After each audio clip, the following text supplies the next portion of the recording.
ഞാനൊരു വലിയ പാവയ്ക്കാണ് എടുത്തിരിക്കുന്നത്.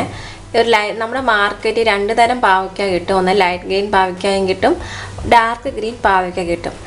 ഈ ലൈറ്റ് ഗ്രീൻ പാവയ്ക്കായെ അപേക്ഷിച്ച് ഡാർക്ക് ഗ്രീൻ പാവയ്ക്കായ്ക്ക് കുറച്ച് കയ്പ്പ് കൂടുതലാണ്. മറ്റുള്ള പച്ചക്കറിയിൽ നിന്ന് ഈ പാവയ്ക്ക വ്യത്യസ്തമാണെന്ന് തന്നെ ഈ പാവയ്ക്കായുടെ കയ്പ്പാണ്. അപ്പം നമുക്ക് ആദ്യം ഈ പാവയ്ക്ക കട്ട് ചെയ്യാം. അത് ഞാൻ ഇതിൻ്റെ 2 വശം കട്ട് ചെയ്യുവാണ്.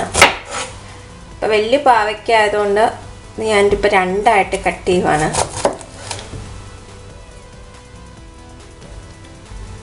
എന്നിട്ടിത് നടുക്കെ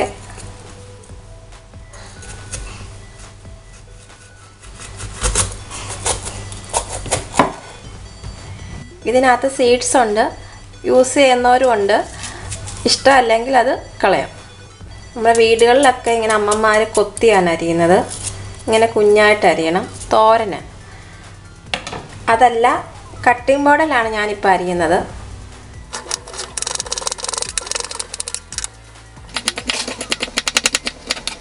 പാവയ്ക്കയുടെ കയ്പ്പ് മാറാനായിട്ട് ടിപ്സ് പറയാം. പാവയ്ക്കായ ഉപ്പും ഇട്ട് നന്നായി തിരുമിയതിന് ശേഷം ഒരു അരമണിക്കൂർ വെക്കുക. അതിന് ശേഷം പാവയ്ക്കായ്ക്ക് അതിങ്ങനെ നന്നായിട്ട് പിഴിഞ്ഞാൽ ഈ പാവയ്ക്കായിൽ കുറേ വെള്ളം കാണും. ഈ വെള്ളം ഊറ്റിയാൽ പാവയ്ക്കയുടെ കയ്പ്പ് പോവും. ഇതിപ്പോൾ ഞാനൊന്നും ചെയ്യുന്നില്ല, എനിക്ക് ഈ പാവയ്ക്കയുടെ കയ്പ്പ് ഒത്തിരി ഇഷ്ടമാണ്.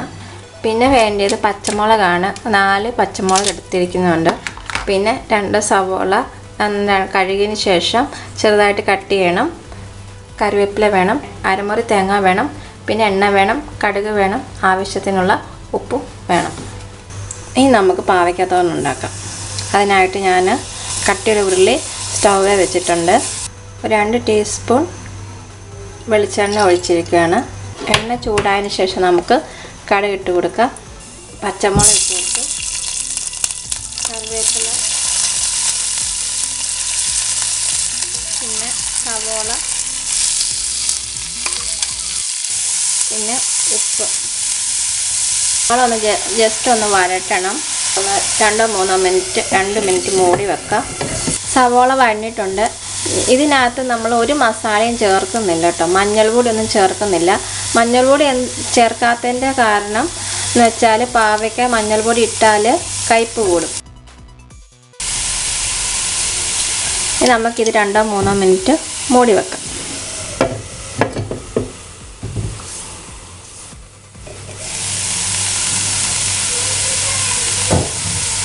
ഒന്ന് ആവി കയറിയിട്ടുണ്ടെങ്കിൽ നമുക്ക് ഈ തേങ്ങ ഇട്ട് കൊടുക്കാം. ഇപ്പം ചെറുതീയിലാണ് ഞാൻ ഇട്ടിരിക്കുന്നത്. ഈ ചെറുതീയിലിട്ട് തന്നെ ഇത് മൊരിഞ്ഞ്, അതായത് ഇത് ഡ്രൈ ആയിട്ട് ചെറുതീ ഇട്ടിട്ട് അത് വേവണം. എന്നാലാണ് കറിക്കൊരു ടേസ്റ്റ് ഉണ്ടാവുകയുള്ളൂ. ഈ ലൈറ്റ് ഗ്രീൻ അങ്ങനെ വലിയ കഴിപ്പില്ല.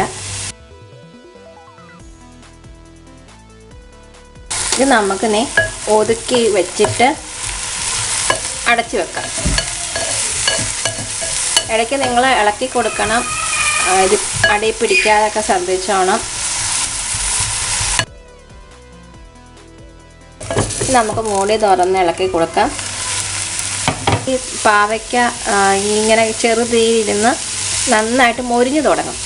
അപ്പോൾ ഇതിനൊരു ടേസ്റ്റ് വേറെയാണ്. ഇപ്പം വേണം നിങ്ങൾക്ക്, ഇതിപ്പോൾ കറക്റ്റ് പാകമാണ്, വേണം ഓഫ് ചെയ്യാം. അപ്പം ഞാൻ കുറച്ചും കൂടി ഇങ്ങനെ മൊരിച്ചെടുക്കുന്ന പാവയ്ക്കാണ് ഇവിടെ ഞങ്ങൾക്കൊക്കെ ഇഷ്ടം. അതുകൊണ്ട് ഞാൻ കുറച്ചും കൂടി ഇതങ്ങ് പാവയ്ക്ക ഈ ചെറുതീയിലിട്ടങ്ങ് മൊരിച്ചെടുക്കുവാണ്. സവോള കൂടുതൽ ഇടുകയും തേങ്ങ കൂടുതലൊക്കെ ഇടുകയും ചെയ്യുന്നത് ഒരു പരിധി വരെ കയ്പ്പ് പോകാൻ സാധിക്കും. ഒട്ടുമേ പറ്റാത്തവർ ഞാൻ പറഞ്ഞ ടിപ്സ് ചെയ്യുക. ഇപ്പോൾ കറക്റ്റ് പരുവായിട്ടുണ്ട്. നിങ്ങൾക്ക് വേണമെങ്കിൽ ഇവിടം കൊണ്ട് നിങ്ങൾക്ക് വേണമെങ്കിൽ നിർത്താം. കുറച്ചും കൂടെ ഞാനിത് മൊരിച്ചെടുക്കുവാണ്. അപ്പോൾ എൻ്റെ കളറൊക്കെ ഒരു ഇച്ചിരി ബ്രൗൺ നിറമാകും. അപ്പം ഇതിനൊരു വേറൊരു നല്ല ടേസ്റ്റാണ്. ഇച്ചിരി മൊരിച്ചെടുക്കുവാണ് ഞാനിത്. ഇത് ചെറുതീയിലിരുന്നിരുന്ന് ഈ കളറൊക്കെ മാറി നല്ല ഒരു ഗോൾഡൻ കളറാവും. ചെറിയൊരു ലൈറ്റ് ഗോൾഡൻ കളറാവും. അതുവരെ നമുക്കിത് മൊരിച്ചെടുക്കാം. അത് ഇഷ്ടമല്ലാത്തവർ ഇതിപ്പം ചോറിൻ്റെ കൂടെ കൂട്ടാൻ പറ്റിയ നല്ലൊരു പാകത്തിനായിട്ടുണ്ട്. ഇവിടെ കൊണ്ട് സ്റ്റോപ്പ് ചെയ്യാം. ഞാൻ ഇതിപ്പം കുറച്ച് നേരം കൂടെ ഇതിവിടെ ചെറുതീയിൽ വെക്കുവാണ്. അപ്പോൾ എന്നിട്ട് ഞാൻ കാണിക്കേണ്ട പാകം കണ്ടോ. അതിൻ്റെ കളറൊക്കെ ഇച്ചിരി ലൈറ്റ് ബ്രൗൺ കളർ, ഗോൾഡൻ കളറായിട്ടുണ്ട്. പാവയ്ക്ക നന്നായിട്ട് മൊഴിഞ്ഞിട്ടുണ്ട്. അപ്പം രുചികരമായിട്ടുള്ള പാവയ്ക്ക തോരൻ റെഡി ആയിട്ടുണ്ട്. അപ്പോൾ എല്ലാവരും ട്രൈ ചെയ്ത് നോക്കുക. അതേപോലെ തന്നെ ഫോട്ടോസൊക്കെ എനിക്ക് അയച്ചു തരണം. ഇഷ്ടമായെങ്കിൽ നിങ്ങൾ ഷെയർ ചെയ്യാനും സബ്സ്ക്രൈബ് ചെയ്യാനും നിങ്ങൾ മറക്കരുത്. അപ്പോൾ അടുത്ത റെസിപ്പിയാണ് വരുന്നവരെല്ലാവർക്കും നന്ദി, നമസ്കാരം. എല്ലാവർക്കും നല്ലൊരു ദിവസം ആശംസിക്കുന്നു. Thank you.